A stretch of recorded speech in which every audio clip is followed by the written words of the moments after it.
Radio.com here on 92.7 FM. The show is Clutch with Keon Rose. Thank you for joining me today, making me just the small part of your day. You know that I appreciate you, and also happy championship weekend. That was fast. The football year is almost over. This is it. The last 3 games of the season, AFC title game, NFC title game, and then after this, the Super Bowl. So we're going to find out today who's going to be in the Super Bowl. Saints hosting the Rams. Patriots visiting the Chiefs. And this is a big day.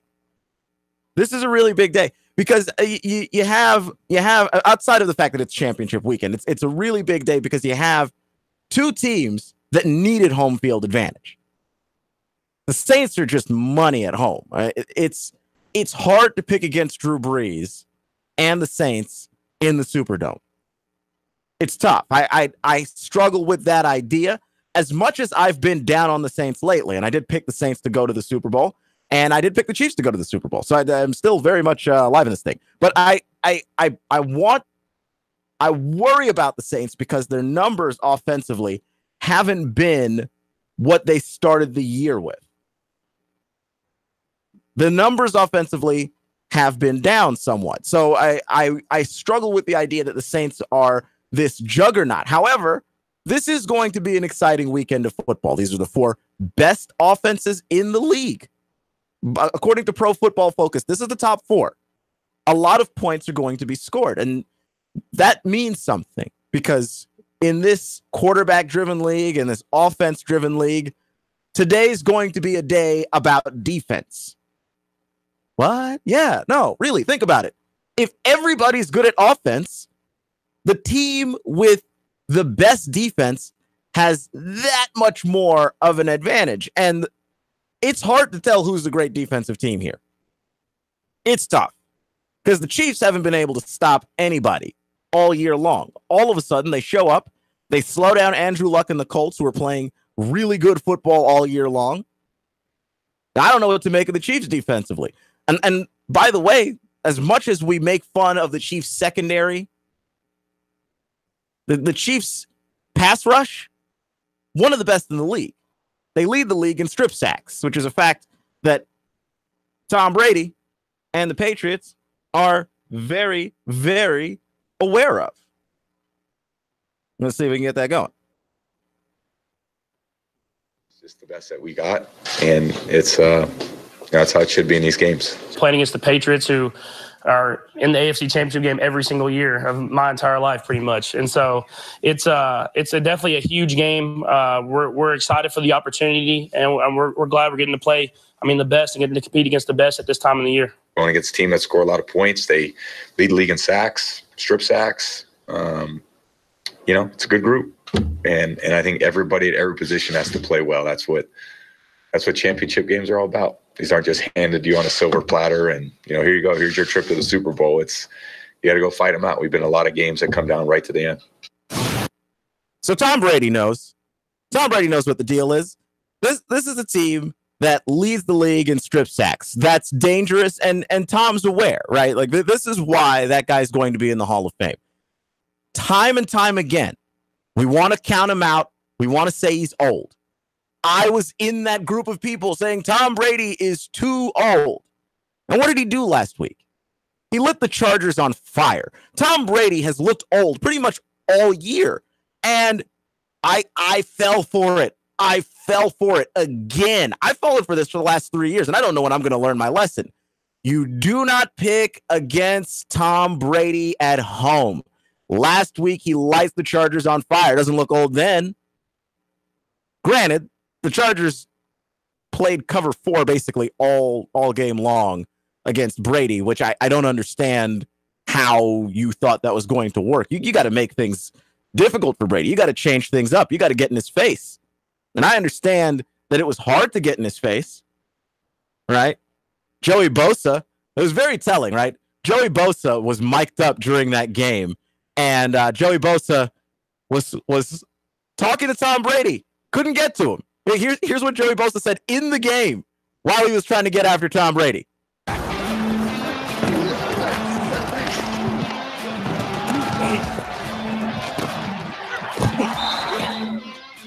amazing how quickly the ball comes out of his hand. I was there in 2.5 seconds. He'd have that long gone.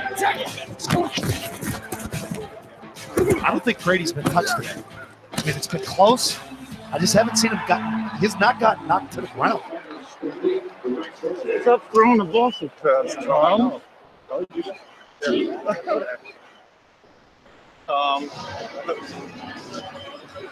Hit me on the butt after the play, Brady. I'm like, stop throwing the ball so fast. He said, if you stop getting here so fast, I won't have to throw it fast. So Tom Brady knows. Tom Brady is well aware. And again, that audio is courtesy of NFL Films. Tom Brady is the most prepared quarterback in any situation. Now, the Patriots have struggled on the road. The Patriots haven't won a road playoff game in championship weekend in 12 years. 2007, when they beat the San Diego Chargers, was the last time they won an AFC championship game on the road. The Patriots usually do this thing so well because they do this at home. And I told you last week I got burned because I picked against Brady at home. This isn't home. This is Kansas City. It's going to be miserably cold. Not that it isn't cold in Foxborough and miserable, but it's also going to be loud. Chiefs fans are some of the best fans in the NFL. They're rabid. They're crazy. It's going to be wild. And I'm looking forward to that game in large part because how does the crowd noise affect the communication of the New England Patriots? Right? And this isn't a Chiefs team that historically has done very well at home. And I don't mean in recent memory. I mean the Chiefs always lose in the playoffs at home. Always. Right? I believe the stat for the Chiefs is that they are 1-8 in home playoff games, including the win that they got last week. And they were favored in every single game. Every single game. Just the Chiefs are historically miserable at home. But when you look at what Patrick Mahomes has done and the life that he's brought to this team, you can't doubt that something smells different in Kansas City, and it's not the barbecue, which is real good. Something smells different in that town. It feels different. The offense has life. Their quarterback is not just a good quarterback.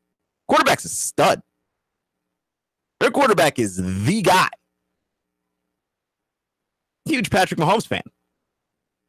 When you look at what he's done this year, some of the throws he's made, right? I watched the Chiefs play a few times this year. That Chiefs-Rams game was crazy. Patrick Mahomes made some throws that literally made my jaw drop against Denver earlier in the year as well.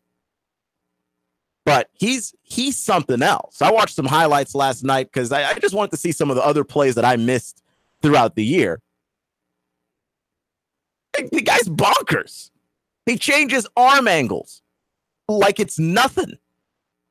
He throws off his back foot across his body, which for 99.99% of quarterbacks is a bad idea. Except for him and apparently Brett Favre, it's a good idea. They can do it. No one else can.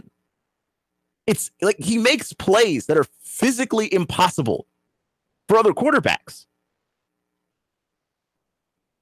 Patriots are going to have a hell of a time slowing him down. And we already got a playoff preview of this game earlier in the year, but that game was in Foxborough.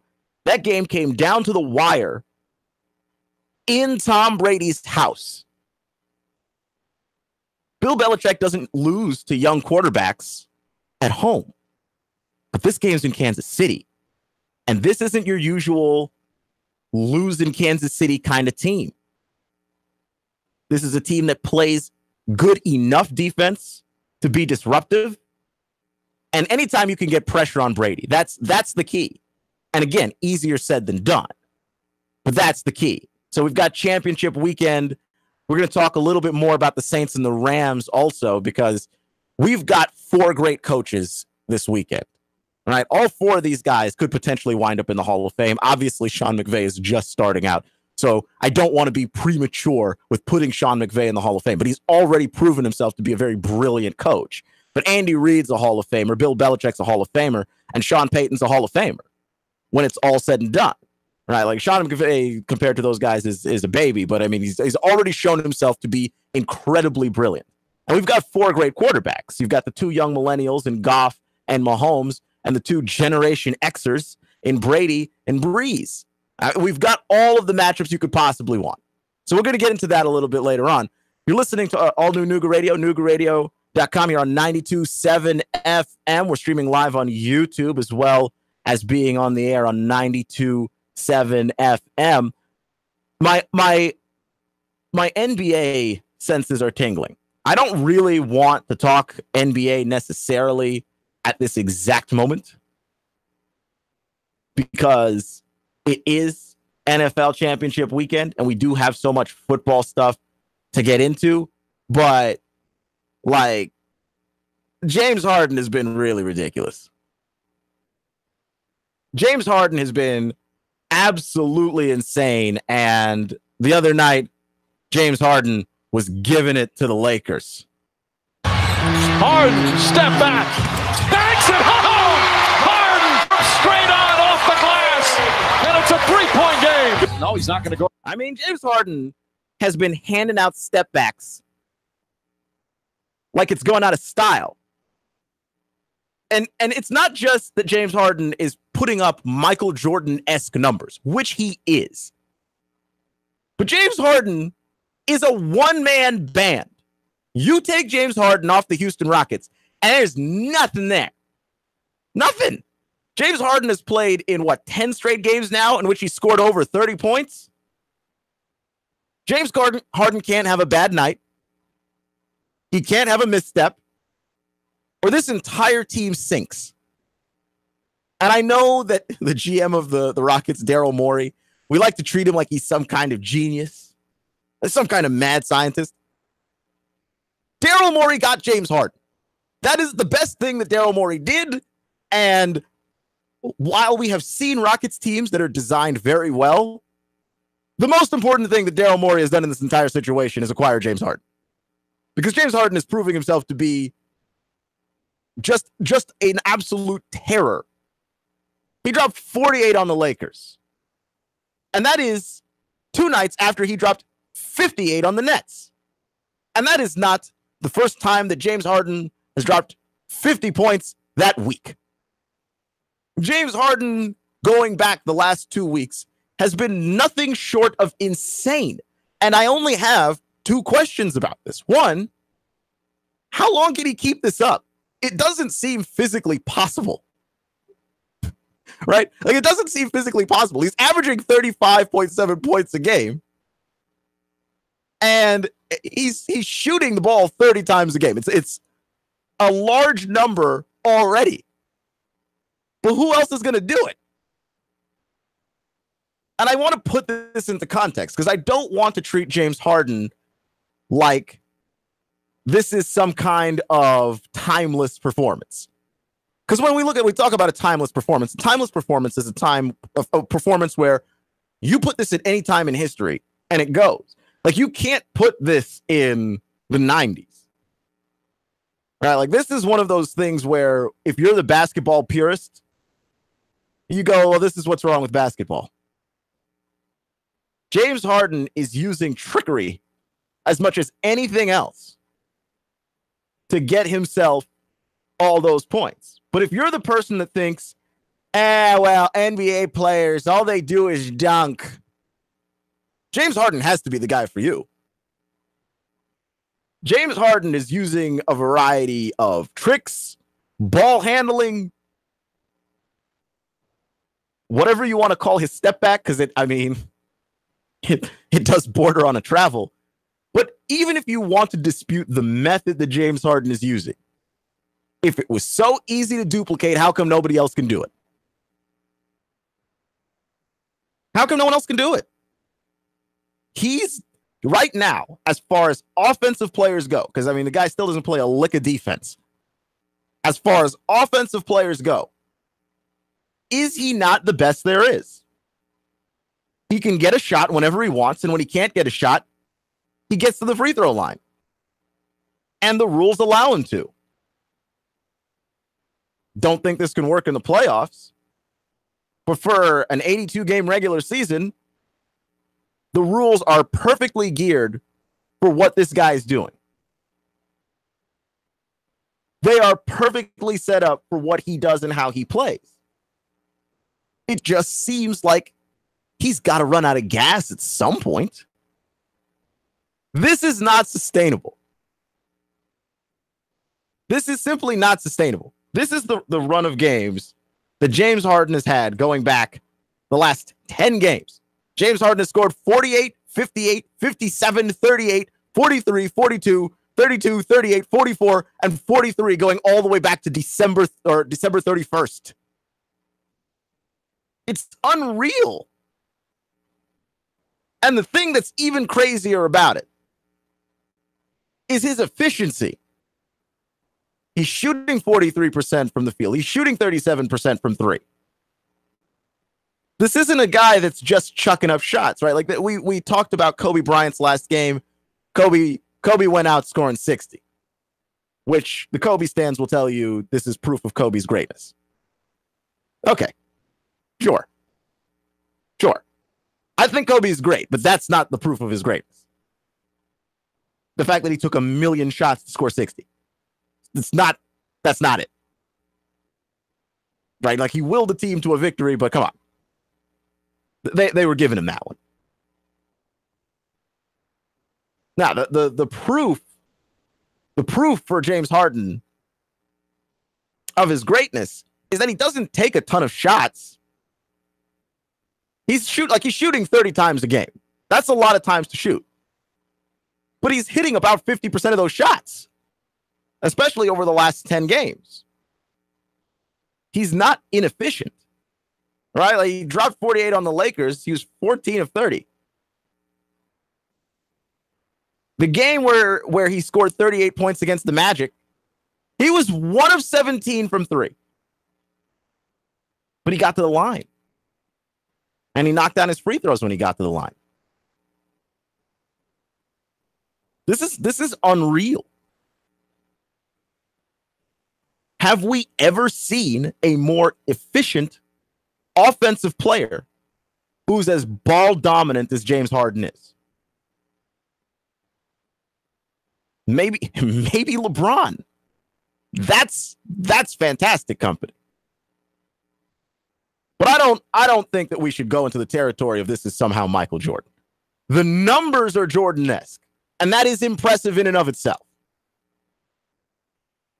But Michael Jordan was imposing his will on people. James Harden's getting to the line. Right? James Harden makes people look real bad. This is the culture of basketball that we're in. James Harden will cross you over, will make you fall on your knees. He will wait for you to stand up. Then he will shoot a three and make it. He's in the business of embarrassing people. But I don't see that same desire to win that Jordan had. Right? Like is this a championship caliber character? Is this a championship caliber type of way of playing the game? I haven't seen it work in the playoffs yet. James Harden's success in the playoffs correlates pretty much exactly with how often Chris Paul is out there playing with him. He's great. And if he can keep this up, he ought to win the MVP. Either him or Giannis. Kawhi's got a good case too, to be completely honest. Kawhi in Toronto has got a very good case. And I can't imagine that James Harden is able to continue scoring 40 and 50 points multiple times in a week. That is exhausting. And we've seen James Harden when James Harden is exhausted. We've seen what that looks like. He's completely fallen apart in playoff series before because he's had to carry an offensive load that no human being ought to have to carry.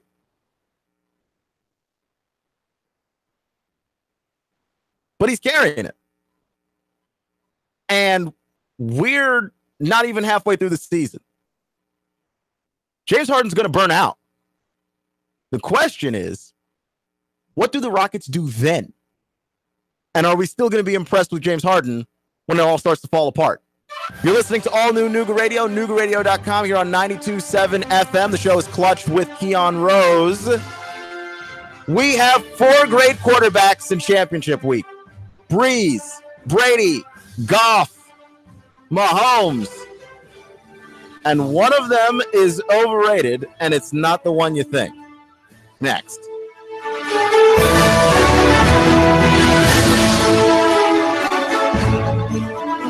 Traffic, news, and information. Nuga Radio. Digital FM 95.3 HD4 and 92.7 FM.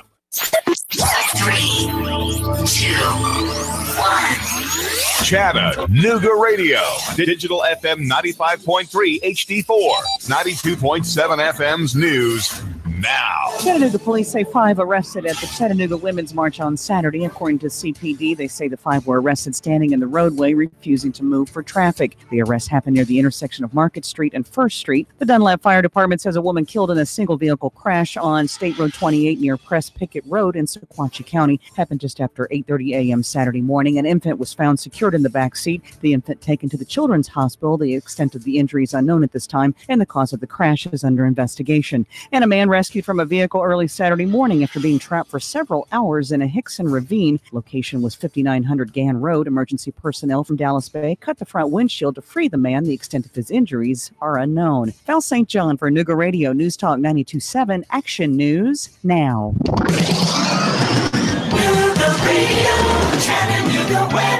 Expect some more sunshine, but still very breezy and quite cold out there for your afternoon. Highs only to the mid-30s. Tonight, clear, very cold overnight. Lows near 20. For Monday, lots of sunshine. Highs only near 40. Lows upper 20s tomorrow night. A little warmer Tuesday. For lunch or dinner, come to Guthrie's. Home of the original golden fried delicious chicken finger with their special world-famous sauce. Open daily. Locations in Trenton, Signal Mountain, and Ringgold. Go get Guthrie's. It's always good. And I'm Storm Team 12 Chief Meteorologist Patrick Report. Nuga Radio 92.7. By now, you'd normally hear a kicker intro bed and me telling you why you need to buy a car or truck. This is not that ad. I want to share with you the great experience that we've had at Z Motors. When Nuga Radio was looking for a Hummer, I went to Z Motors. They have over 100 vehicles on the lot, and Phil was happy to spend all the time necessary with me, point me in the right direction. If you're looking for a Jeep Wrangler, hey, you'll find more Jeep Wranglers there than anywhere in Chattanooga. Pre-owned cars, a slew of Audis, BMWs, from a 1934 Ford truck to a 2017 Volt, a Volkswagen Jetta, and a 2018 Tundra. Plus, they can find any vehicle you're looking for. You're not going to find a big fancy showroom. See, those costs at the big dealerships are added to your purchase price. You want to call Philip at 423-240-8869. That's 240-8869. On Facebook, just search Philip Clark, Sales Manager for Z Motors. It's Philip Clark, Sales Manager for Z Motors. Z Motors. They're right on the corner of Hickory Valley and Shellerford Road, in front of Chattanooga Wine and Spirits. And don't forget to say hi to Rhonda, the pretty McCall at the front desk. Hey folks, Jeff Stiles here, talk radio host and infamous technophobe. But I got to tell you, this Facebook Live that Nuga Radio does, it makes sense to me. It really does. Now, we're at 92.7 on the FM dial, but really where you need to go is NugaRadio.com and just do the streaming audio, 8 to 10 a.m. The first hour is mostly just me just throwing commentary on top of the news. The second hour is me frustrating and irritating you beyond all belief. NugaRadio.com. Don't miss it every weekday. Nuga Radio 92.7. Wow, Triumph Spitfire. I haven't seen one of those in ages. Boy, is it gorgeous. Thanks. It was my grandfather's. Drives like a dream. Where do you go to keep it up? Rivermont Pure. I never thought I'd find a place, but they specialize in older and European cars. They get the hard-to-find parts and treat me right every time. Rivermont Pure? Yeah, they're on Hickson Pike across from Lupton Drive. I found them online at rivermontpureservice.com. Rivermont Pure. Import or domestic. If it rolls, they work it. Oh, it can happen to anyone. Flat tire, overheated engine, or just a clackety-clack, and now you're on the side of the road. No worries, because Doug Yates Towing and Recovery is there 24 hours a day for you. That's right, 24-hour-a-day emergency roadside assistance. And you don't have to accept who your insurance company or your road assistance provider sends you. At Doug Yates Towing and Recovery, we want you off the road as safely and soon as possible. So they'll be there in a jiffy. Doug Yates Towing and Recovery with 24-hour emergency emergency roadside service. Call 800-407-2371. That's 800-407-2371. Online, yatesrecord.com. That's yatesrecord.com. On Facebook at Doug Yates Towing and Recovery, LLC. Doug Yates Towing and Recovery. We don't want your arms and legs, just your toes. Doug Yates Towing and Recovery is a Nougat Radio 92.7 First Responder Friday sponsor. To our first responders, Doug Yates Towing and Recovery says thank you. Nougat Radio. Are you brain dead? Still voting for pathetic liberals? Take 3 hours of Sean Hannity from 3 to 6. Nougat Radio. Then call us in the morning between 9 and 11. 92.7. Nougat Radio. Nougat Radio. Roar into Talladega. Hello? Who am I speaking with? Eric, you're our winner. Really? You'll receive tickets for all 3 races between the Camping World Truck Series, Xfinity Series, and the Monster Energy Cup races. Holy cow. In addition, you'll receive a 2-night stay at the Microtel Hotel and restaurant accommodations at 2 area restaurants. Nougat Radio. Roar into Talladega. Nougat Radio. 92.7. Your NASCAR racing station. Nougat Radio 92.7 FM. Nougat Radio. 92.7.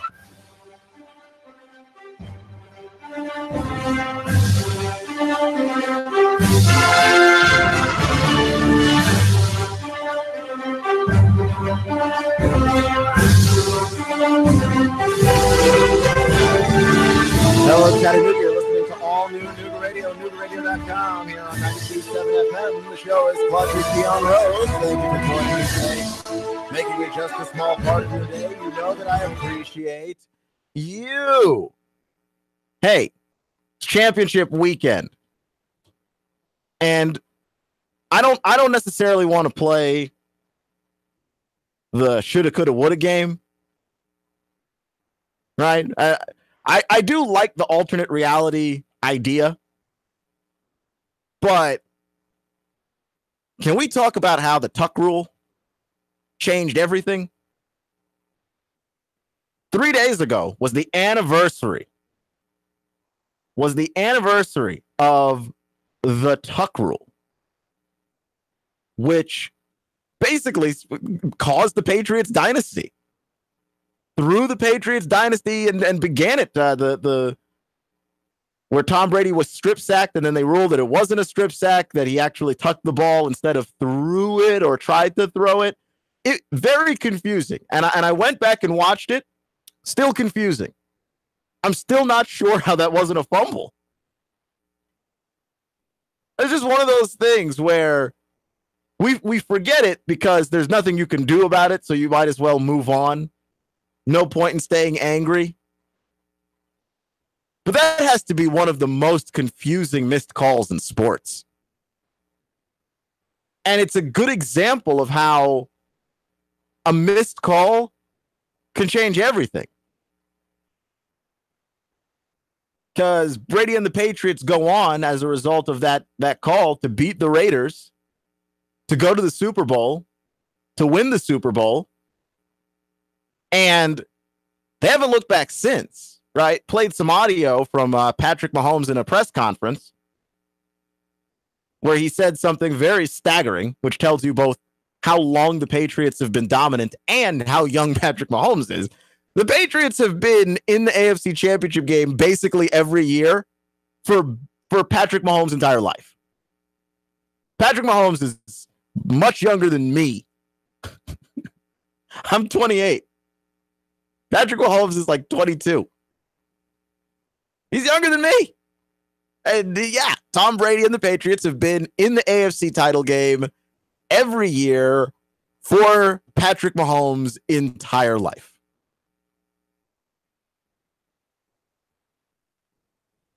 Which is wild. It's one of the craziest things that I've seen yet. And the Tuck rule, kind of the beginning. Like almost certainly the beginning. I kind of want to talk about Tom Brady right now, though, because of all 4 of the quarterbacks that are in the playoffs right now, remaining, you could make the argument that the most overrated quarterback is Tom Brady. And I don't mean all time. Tom Brady is a Hall of Famer. At this point, he should be the undisputed GOAT.